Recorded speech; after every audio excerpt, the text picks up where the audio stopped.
তো তোমাদের কিন্তু এরকম মাধ্যমিক পরীক্ষায় ভৌত বিজ্ঞান কোশ্চেন আসবে। তোমাদের মাধ্যমিক পরীক্ষায় যেমনভাবে প্রশ্নপত্র থাকবে হুবহু তেমনভাবেই প্রশ্নপত্র রয়েছে এখানে, যাতে তোমরা পরীক্ষার সময় নার্ভাস না ফিল করো, ভৌত বিজ্ঞান ভালো করে দিতে পারো এবং সেরা প্রশ্নপত্র উত্তরসহ তোমাদের এই ভিডিওতে আলোচনা করব। তার আগে তোমাদের কাছে অনুরোধ, তোমাদের জন্য এত পরিশ্রম করছি, তোমাদের ভালোবাসা আমি ডিজার্ভ করি, তোমাদের ভালোবাসাই আমার কাছে অনেক বেশি দামি। সেই কারণে তোমরা অবশ্যই কিন্তু ফেসবুক পেজটাকে ফলো করে রাখো, কারণ আমাদের আগের ফেসবুক পেজ হ্যাক হয়েছিল তোমরা জানো, সেই কারণে ফলো করে রাখো এবং যে প্রশ্নগুলো এখানে বলছি উত্তর সহ খুব ভালো করে তোমরা দেখে যাও। তো এই প্রশ্নপত্রটা খুব ইম্পর্টেন্ট, দেখে যাও, সম্পূর্ণটা দেখো। প্রথম তোমাদের এমসিকিউ থাকবে 15টা।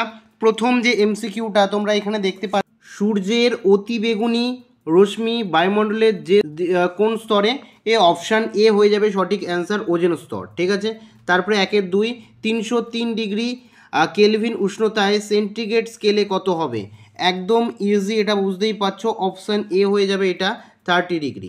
তারপরে হচ্ছে গ্যাসের বাষ্প ঘনত্ব ডি এবং আণবিক ভর এম হলে এ কোনটা হবে? এর মধ্যে হয়ে যাবে এটা। ঠিক আছে, M equals to T D. কেন? 1-4 দাগ কি বলেছে? 1-4 দাগে পদার্থের তাপ পরিবাহিতাঙ্ক কে একক হলে তাপীয় রোধ কত? তাহলে এর অ্যান্সার কি হয়ে যাবে? সি এরটা 1/k। কোনো উত্তল লেন্স থেকে 30 সেমি দূরে বস্তু রাখলে লেন্স থেকে 30 সেমি দূরে সৎ বিম্ব গঠিত হয়। লেন্সটির ফোকাস দৈর্ঘ্য কত? তাহলে এখানে ফোকাস দৈর্ঘ্য কি হয়ে যাবে? B 15 semi.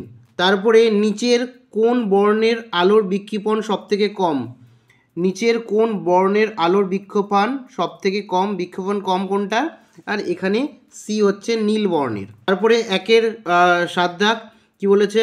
তড়িৎ ক্ষমতা পি, তড়িৎ বিভব প্রভেদ ভি এবং রোধ এদের মধ্যে সম্পর্ক কি?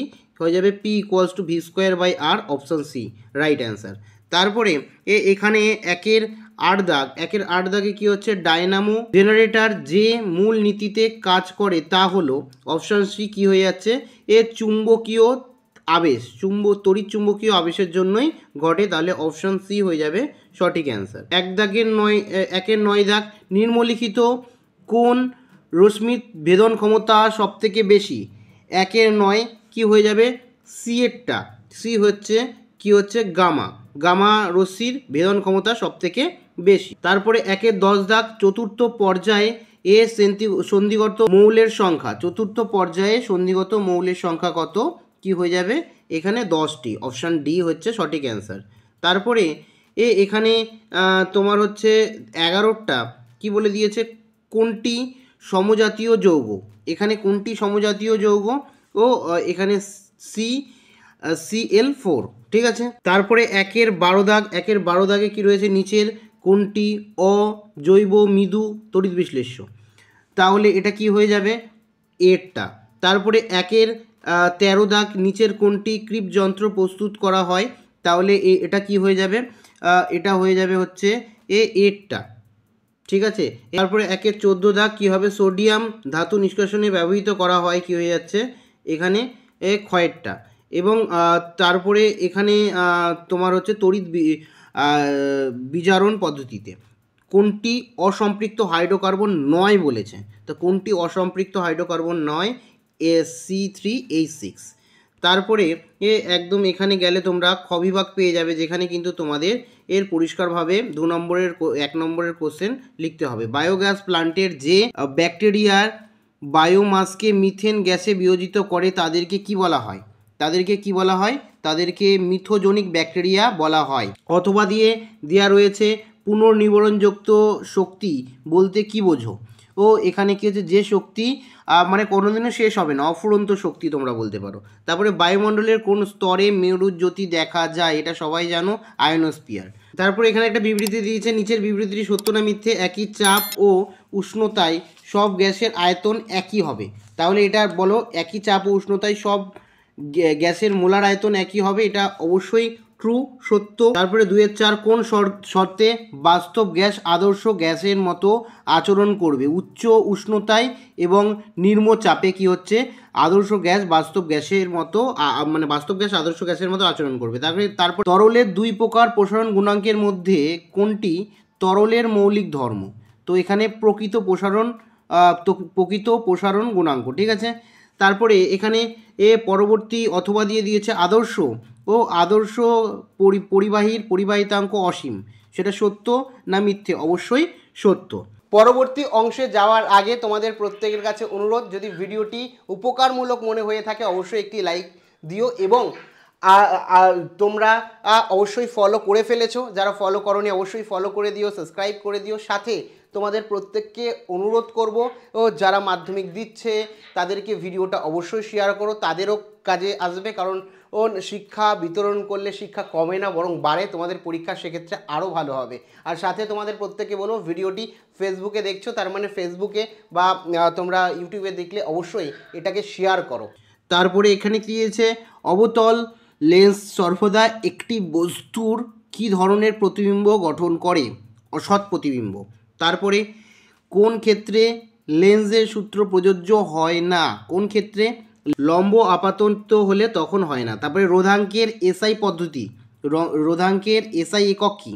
এসআই পদ্ধতিতে একক কি? ওহম মিটার, ঠিক আছে, ওহম মিটার, ঠিক আছে, ওহম মিটার।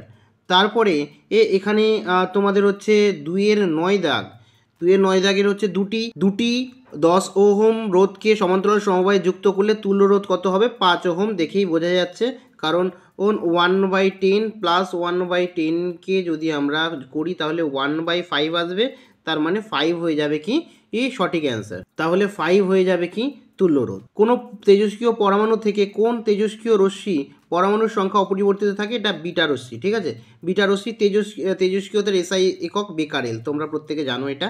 তারপরে দেখো স্তম্ভ মেলাতে দিয়েছে, ঠিক আছে, স্তম্ভ মেলাতে দিয়েছে, ডান স্তম্ভের সাথে বাম স্তম্ভ মেলাতে দিয়েছে। প্রথমেই যেটা দিয়েছে দুষ্টু মৌল। দুষ্টু মৌল আমরা প্রত্যেকে জানি কাকে বলা হয়?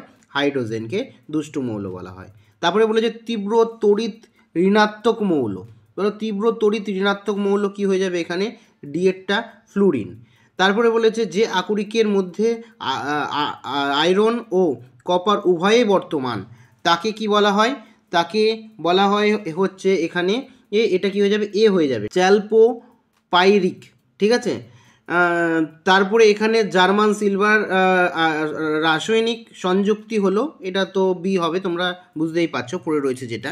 তারপরে এখান থেকে যদি তোমরা দেখো পরে 2-12টা কি বলেছে, একটি সমযোজী যৌগের উদাহরণ দাও যা অষ্টক নিয়মের ব্যতিক্রমী।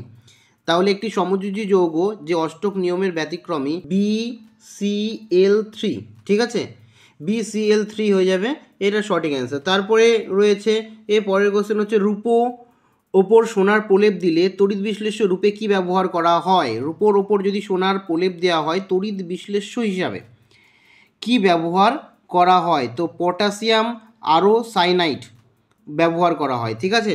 তারপরে হচ্ছে জলের তড়িৎ বিশ্লেষ্যতে অ্যানোডে কোন গ্যাস থাকে? অক্সিজেন গ্যাস, অক্সিজেন গ্যাস থাকে। তারপরে 2-4 ক্লোরিন তড়িৎদ্বারে ব্যবহৃত কপার সালফেট এর জলীয় দ্রবণে কি তড়িৎ বিশ্লেষণের কোন আয়ন ক্যাটায়নে ধাবিত হয়? 2+ আয়ন, কপার 2+ আয়ন, ঠিক আছে। তারপরে এই কোশ্চেনটা ইম্পর্টেন্ট একটা কোশ্চেন, ধূমিয়মান সালফিউরিক অ্যাসিড কি? ধূমিয়মান সালফিউরিক অ্যাসিড কি? ওলিয়াম। ওলিয়ামকে আমরা ধূমিয়মান সালফিউরিক অ্যাসিড বলি, যার সংকেত কি? H2S2O7, ঠিক আছে, সংকেতও দেয় যে ওলিয়ামের সংকেত লেখো, ঠিক আছে, ইম্পর্টেন্ট রয়েছে। তারপরে এখানে তোমার হচ্ছে ইউরিয়া, ইউরিয়ার একটি ব্যবহার লেখো। তো ইউরিয়ার ব্যবহার তোমরা প্রত্যেকে জানো, রাসায়নিক সার হিসাবে ব্যবহার করা হয়, লিখলেই হবে। তারপরে হাইড্রোজেন সালফারের সঙ্গে তীব্র ও সোডিয়াম হাইড্রোক্সাইডের বিক্রিয়ায় যে আলমিক লবণ উৎপন্ন হয় তার নাম লিখতে বলেছে। তো আলমিক লবণ যেটা উৎপন্ন হয় সেটা হয়ে যাবে NaHS, ঠিক আছে, NaHS। তারপরে বলেছে প্রদত্ত আইপ্যাক এর নামকরণ বলেছে, তো এটা কি হয়ে যাবে? প্রোপানেল।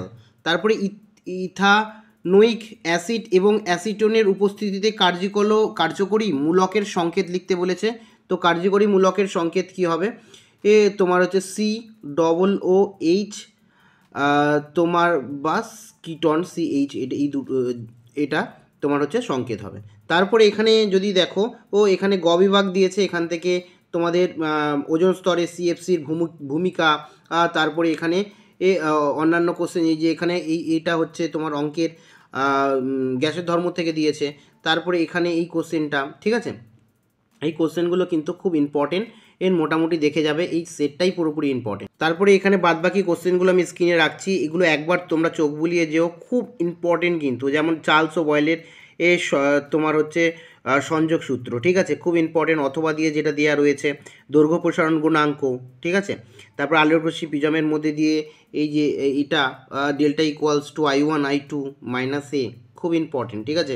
তারপরে তড়িৎ প্রভাবিত ও জুলের সূত্রটি লেখো, ঠিক আছে। তারপরে চুম্বক আবেশের ফ্যারাডের সূত্র, এগুলো কিন্তু খুব ইম্পর্টেন্ট। তারপরে এই ধরনের একটা অঙ্ক, তারপরে এখানে এই ধরনের একটা কিন্তু অঙ্ক দেয়, বিদ্যুতের বাড়িতে মোট কারেন্টের পরিমাণ বা বিদ্যুৎ খরচের পরিমাণ। তারপরে ভর টুটি কি, ঠিক আছে, তড়িৎ ঋণাত্মকতা কাকে বলে, তো এগুলো কিন্তু তোমরা দেখবে। তারপরে তড়িৎ লেপন, খুব ইম্পর্টেন্ট, তড়িৎ লেপনটা ইম্পর্টেন্ট। অসওয়াল্ড পদ্ধতি খুব কিন্তু ইম্পর্টেন্ট। তারপরে এই দুটোই দেখবে, হেবার পদ্ধতি এবং অসওয়াল্ড পদ্ধতি দুটোই দেখবে। তারপরে এখানে এই কোশ্চেনটা ইম্পর্টেন্ট, এখানে এই যে কোশ্চেনটা বলছি প্রত্যেকটাই কিন্তু ইম্পর্টেন্ট। তারপরে অবস্থানগত সমবায়বতা কাকে বলে, ক্যাটিনেশন ধর্ম কাকে বলে, জৈব রসায়ন থেকে দিয়েছে। এই প্রশ্নগুলো কিন্তু অবশ্যই তোমরা দেখবে।